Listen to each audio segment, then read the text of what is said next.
Hey, welcome to Two Guys Garage. Now, a lot of people talk about barn finds. We actually have one with the badging Impala SS. You know that's gonna be great. Yeah, 1966, 427 big block under the hood, but man, it's been sitting for a while.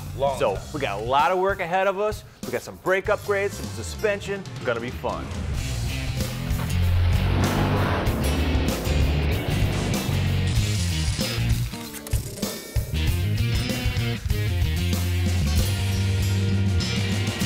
Now, Kevin, if you saw a 427 badge on the side of your 66 Impala, you knew it was one bad beast, man. Oh yeah, this is the first year of the 427. Yeah. Now it came in 390 horsepower, Yeah. 425, and the Corvette, 435 horsepower. That was boss back in the day. You had it in a station wagon, in a platform like this, or that Corvette. Yeah. Any kind of those, man, were a wicked combo. Well, you know what? It's still a wicked combo, Yeah. and this is an awesome car, but it's been sitting around for a long time. So as cool as a barn find is, Yeah. it's not so cool when you go to fire it up and try to drive it. Yeah, man. Back in 1966, I don't think they really considered handling as part of the options for the car. No. Just straight line as fast as you can go. So we're going to address some of that. We're going to tackle some of the brakes because it came with drum brakes. Yeah. Big car, 427, big block drum brakes.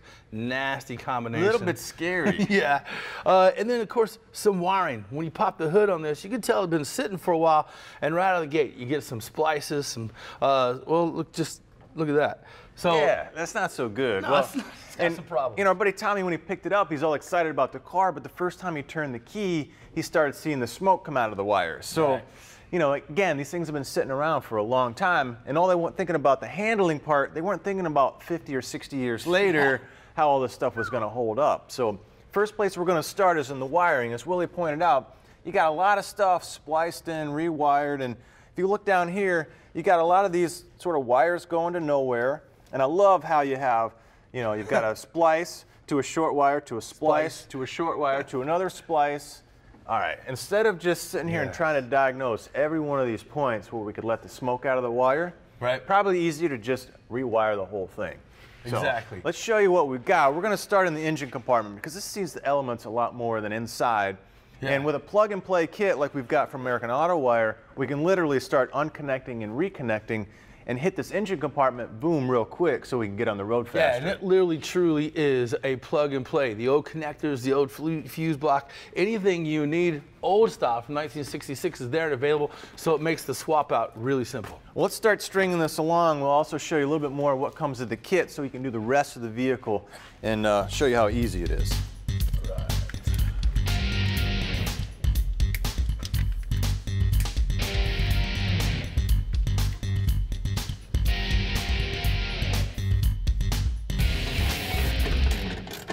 The old bulkhead. Yeah. So you can see we've got the bulkhead connector off. We're pulling the old wiring harness out. And before we get too far and just yank it all out, we're going to plug the new one in, which is an exact copy, except less corrosion, less issues, of course. So we can plug this new one in right to that bulkhead fitting. We got the little snaps to pop it in place. We route it right where it's supposed to go. And then we've got all our leads with the right little terminal ends. We can just click and click. As we unplug, we can plug back in. Right. So that makes it all real simple. Now, one thing nice about this kit, it's a factory replacement. So it's exact. You know, it's using the same GM drawings, the same GM tools to make everything. So in our case, I can start at the engine and I can plug this guy in, leaving the original harness until I'm ready to tear the interior apart and work my way out to the most damaged goods. But let's show you on the bench some of the details that go into a kit like this. You can decide which is the right one for you. You handle that. I'm going to start stringing this through the headlights, starter control unit, other stuff. All right. Now, we've done a lot of resto mod kind of builds on our show, and typically with American Auto Wire, we've used their classic update kits. So it's got all the connectors, everything, it's all strung out nicely, all the wires are labeled, it makes it easy. But what they've done in the classic updates is keep it, you know, for vehicle specifics, but they've added some things that you might do to your car, like electric fuel pump, electric fans, and you can see these are the modern blade style fuses. So that's a great kit when you want to redo your wiring, but maybe add some of the modern improvements over time, right? But if you've got a car like this with only 30,000 miles, a real rare build, you don't want to go modding a whole bunch of stuff. You like to be able to keep it, you know, kind of tame, Like, so we're doing this disc brake conversion for safety, but we could always take it back if we need to. Well, the wiring harness can kind of work similar. So this is that bulkhead connector where we're stringing those two brand new harnesses in the engine bay. So those are going to look just like factory. And if we want to continue on, we can get the main body harness, under dash harness. Well, this one uses the original glass fuses. So everything in the kit is right to the GM specs, right? The same tooling and all that stuff. So you can keep the car not as a mod, but a full restoration. So you've got your choice. You can call American Auto Wire, pick different harnesses that you need, whether it's the taillight sections or whatnot, or you can get some of the upgrades that are really nice to have on your vehicle. And of course, they have everything from ignition switches, high beam switches, everything like that. So you're covered. This is going to be an easy job because we're going to leave the inside until we get further onto this restoration project, but we can get the engine running, we can get that stuff clean by just plug and play. Let me get Willie a little bit more hand over here, so we'll keep moving.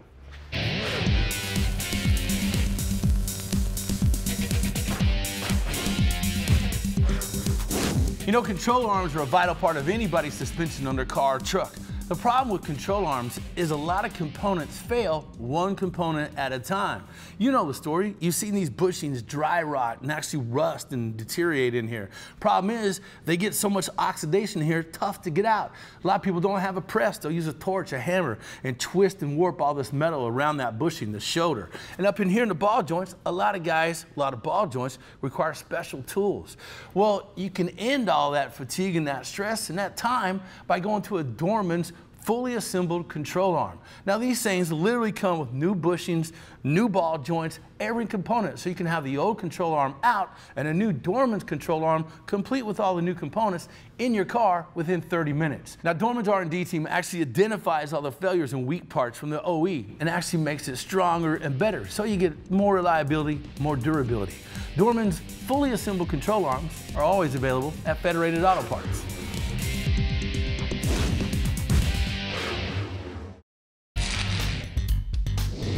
This segment of Two Guys Garage is brought to you by You Coat It, do-it-yourself floor coatings for a durable protective finish. Hey, welcome back. Our 1966 Impala with a 427, only 30,000 miles on it. Now we're doing some restorations and mild mods so we don't get too carried away. We can always back up and make a full restoration. Now we're going to upgrade these drums, which obviously can be scary with a lot of horsepower in a big car. And we're going to upgrade some suspension, but again, we can go back and put everything stock if we want to. So we're going with Global West on the suspension parts. We've got tubular upper and lower control arms, a brand new adjustable strut rod, so that's going to fix everything nice and tight with new parts along with the springs. But on top of just new parts, we're going to change the geometry because the original geometries were junk on these cars. Now if you think about it, you're going down the road, you want your tires straight up and down so you get good tire wear. But when you take a turn, you start getting body roll, and that body roll forces the tires, to lean over, opposite direction of the turn. Well, now your tire's not flat, so you're not getting good grip. On top of that, you've got loads from the ground. That's going to create some deflection in the tire, the rim, the ball joints. So everything is leaning towards the edge of the tire. You're going to wear the edge of the tire out, and you're not going to get full grip. So we're going to change a few of these geometry angles, one of which is the caster. So caster is the center line between the upper and lower ball joint.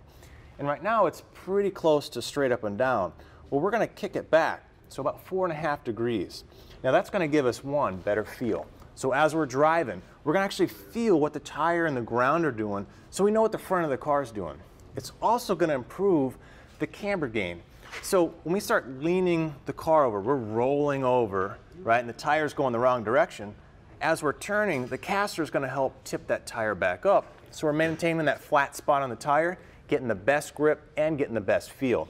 So I'm going to get this front end buttoned up. I'm going to get this assembly off to Willie. We can start putting the disc brakes together. And I'm going to take the rest of the Global West stuff for the back and get it going. So we've got lower control arms, upper control arms, and springs. And you can see they do a real nice job on the kit of putting the harder bushings or ball joints or the softer where you need the compliance. So it's a really well thought out kit. We'll get that bolted on and before you know it, we'll be out cruising. All right, while Kev handles suspension on this big girl, I'll get you caught up with the brakes. Now she came with 4-wheel drum brakes. Imagine this, a 66 Impala, 427, four-wheel drum brakes. Took this car 158 feet to go from 60 miles an hour to 0. 158 feet. That's obnoxious. All right, so let's catch you up on what we're doing. When you think of brakes and the difference between drum brakes and disc brakes, you have to think about what's actually happening, okay? Now we're gonna go from kinetic energy, which is a car moving, to thermal energy, which is heat, all right? Now in that, you get a lot of heat soak, okay? When those pads expand, they absorb that heat, right? And after a while, that heat gets soaked into the pads, gets soaked into this big drum, and that causes brake fade. Whereas a disc brake, right, a lot of this is exposed to ambient air. Your calipers and brake pads are gonna sit right here. Well, this is all exposed to ambient air and gives a big cooling effect so you don't have that brake fade. Now let's look into some of this kit from Rusty's Nuts and Rods. Pretty extensive kit, including all your bearings, like your outer bearing here. You wanna put that in there, give it a little spin, make sure it's free of any burrs. And your inner bearing, you can just throw away this race they provide with it because they press one in to the rotor. Again, slider in here, make sure it's free of any burrs and so forth. You have your slide washers, your seals and so forth, your dust cap, your caliper brackets here. Now this is gonna hold a full-size caliper from 1969 and up. Not a smaller metric caliper that you see in a lot of kits. Full-size caliper, full-size 11-inch rotor. So it's a big upgrade from a lot of kits you're gonna see. And all in all, you got rear calipers, you got your booster, your master cylinder, your proportioning valve, everything you need to take this big old behemoth of a car to a really stopping, agile braking machine. We're gonna get all this stuff on and get our girls stopping.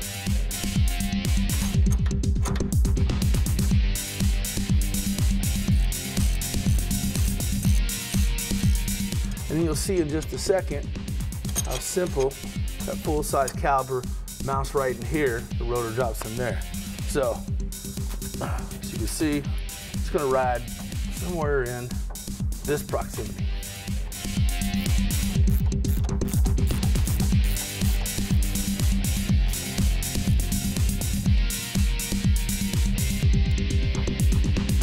Make sure everything spins nice and freely, right that, and then give your entire rotor a good spray off with brake clean back and front as well. And then you want to adjust this castle nut just where you can get this little cotter pin through there, bend it around, and then put your dust shield on there. Boom, you're good to go for the rotor build. When we come back, I'll get this caliper mounted up. A good trick on it is always mount it so that the bleeder is up. All right, it's kind of give it a way to be left and right side specific. Mount it where the bleeder is up. When we come back for brake, I'll have this mounted up and this girl will be ready to stop.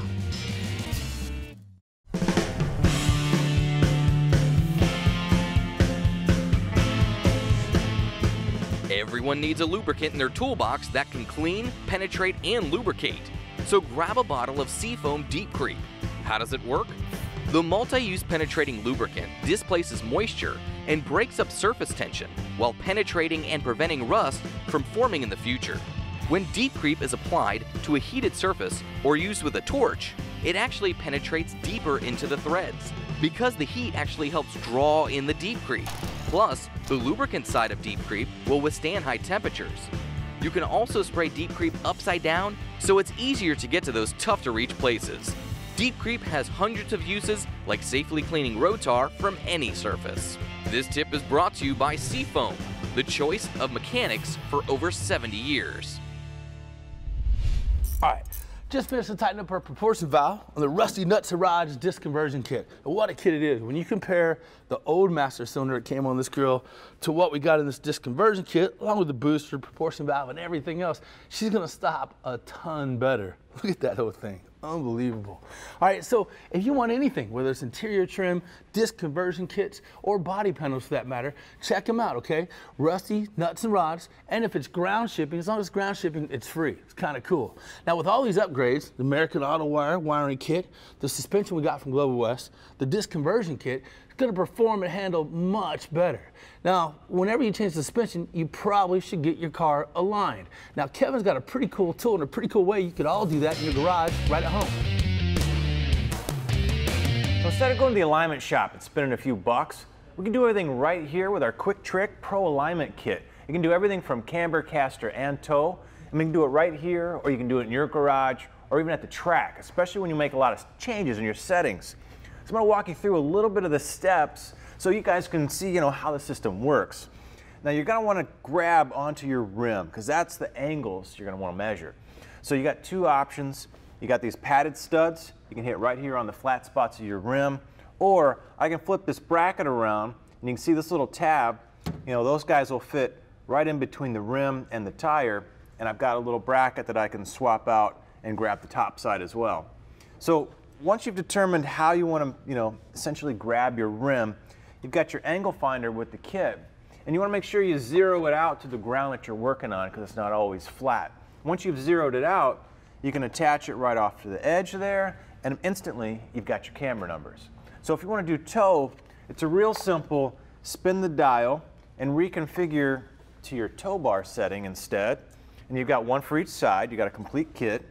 And this guy would butt up against your tire, and you can hook it up to the top like that. And you've got two tape measures, and you can measure from the other side to this side, and you can measure the back.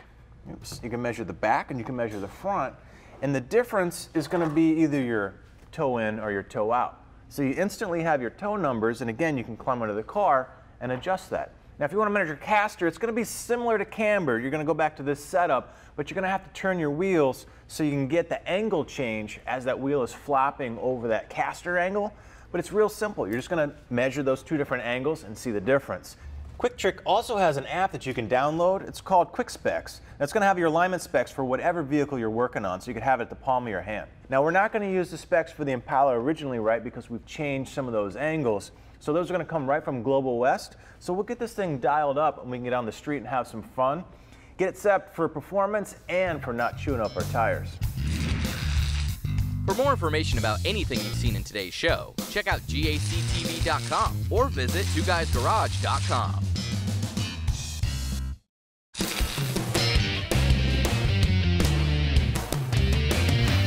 Hey, welcome back. You ever got into somebody's car that just smelled like, well, there's a good chance they're either really dirty or they haven't replaced their cabin filter. Yeah, you've got one in your furnace at home, in your AC system, and you've got one in your car. Now check these guys out, filterheads.com. They've got the full line of air quality, their cabin air filters, and they're easy to replace. Yeah, plus they have instruction videos on where you can find the cabin filter, how to replace it, they're OE fit, so it's really simple. You get some clean air, not smelling the same old stuff in your car. Yeah, so check them out at filterheads.com for your air quality cabin air filter. All right, now check this out. STP Super Concentrated Fuel Injector Cleaner packs a serious punch in a tiny bottle. Yeah, this little guy right here treats up to 21 gallons. Now all you got to do, pop the top, pour it in your fuel tank. Yeah, as good as that. And they're just gonna go in there and get those carbons, get all that gum, the varnish stuff that develops in your, your valves, your fuel injectors and so forth, get rid of it. Yeah, and once your injectors are clean, now you've got the right air-fuel mixtures, your emissions are gonna improve, your fuel economy can come up. So make sure you top it off about every 4,000 miles. It's the STP Super Concentrated Fuel Injection Cleaner. All right, how about this from Danmar, the MaxJax 2-post portable lift. You gotta love this thing. It's the only 2-post portable lift designed for your garage, or if you're a single guy, your living room. That's right. And what's great about it is because it's portable, you just wheel it in, you can bolt it down, you can do all the stuff. It goes up 48 inches. All you need is an 8-foot ceiling. Most of us have at least that. Any higher is even better. Yeah. But what's cool is you wheel over your little power unit, plug it in, you jack the thing up, you do all the cool stuff on your car that you want to do instead of sitting around with a jack and jack stands, hassling around. Super nice. Having a lift in your garage is such a time saver, such a lifesaver. It's a game changer. On 90% of the jobs you do. It's all steel, it has 6,000 pound lift capacity. You can't beat it, it's portable. Stow and go, simple to do. It's from Danmar. It's the 2-post portable lift. Now most OEs, whether in their development or maybe problems out in the field, have done a lot of specific requirements for their antifreezes. So Pentacin has a whole lineup, especially for imports, that are specific to each application, engine, model year. So they've got the right formulations to keep your seals lubricated, the corrosion down, all that good stuff. Yeah, they provide all the manufacturers like Audi, BMW, Mercedes, Porsche. They provide it and they color code it so you know you're getting the right chemical compound and the right formula for your specific make and model. Yeah, it's a whole lot better than trying to do just some standard generic fluid. You know you've got the right one. It's going to make sure your system is treated properly for the life of that vehicle. Exactly, man. So check it out. Pennison Pentafrost line of antifreeze, available at Federated Auto Parts. And my man, how about that big block, old school beast of a car, the 66 Impala? I love Impalas, man. I'm ready to go just cruise around on that thing. Yeah, man. Now we got some stomping power on those brakes. Yep. You know, it should steer and handle a little bit better. A ton better. Now the only thing that's left to do is to drive it. And once again, my friend, passenger seat. Yeah, whatever, dude.